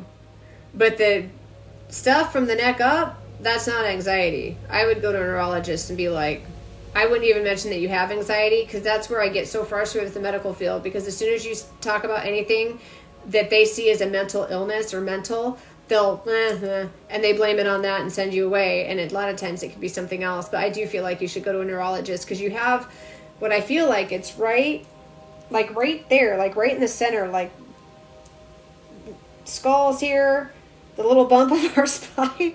I need to take an anatomy. But it's right there, and there's a pinch there. It hurts. And you have to like go like this, and you can't quite get it to release. And I feel like sometimes even in the morning when you wake up, you're like, whoa, like you feel like you've been, where the skull meets the spine. Yeah, I can see it. It's right there. And I do feel like it is triggered, or it is linked to a trauma, but it is a physical issue that needs attention. Like, that needs to go. That hurts. I can't physically feel it myself, but I can feel how it feels, if that makes sense. And I'm just like, damn, that hurts. But yeah, that's what the issue is. And then your anxiety is connected to the people continue to leave and go out of your space unexpectedly, and it's causing you to like fear like goodbye, and fear even when people come into your life, you have a hard time attaching to them because you're afraid they're going to leave.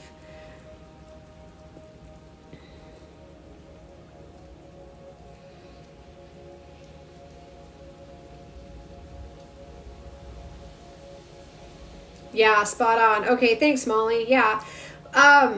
Definitely see a neurologist, but if you want a full reading, definitely reach out to me, because I think I can pinpoint some stuff back to childhood too. And those of you watching, if you want a full reading, my Facebook is Define Your Glow. Message me there. I do not message through TikToks. If ever you do get a message through TikTok that some scammer that stole my content, there's about 15 accounts out there that like different types of Define Your Glow, spelled different and stuff, backup account. This is my only account, so if you get a message from anybody, that's not me. If we're talking through TikTok, it's because you messaged me first and I responded because we're following each other. Otherwise, I don't message people. Like, I even have that shut down so that I can't message somebody unless they follow me. But message me at my Facebook, Define Your Glow. And feel free to follow my Facebook too. My content on my Facebook is pretty cool because I do a lot of different stuff. Thank you so much. I appreciate that. Thank you, Kaylee, right? I appreciate that. So, all right, you guys, I'm gonna scoot. I'm tired. I'm spent. I am so happy to be here, though. I'm so glad I did this. But again, thank you so much for being here. Thank you for following my TikTok. I love being here. I love it so much. A lot of good support here, and from my followers as well. So thank you. But I will be back. I'm going to try to do more lives. I enjoy them. But my Facebook, feel free to follow that and message me if you'd like a reading. And yeah, you guys, be well. Put focus on your health, put focus on your energy, and start setting up some boundaries so you can take care of you and have your love and have your vibe, all right? All right, you guys, thanks a lot for being here. I appreciate it. You bet. All right, thank you, you guys. You have a great night.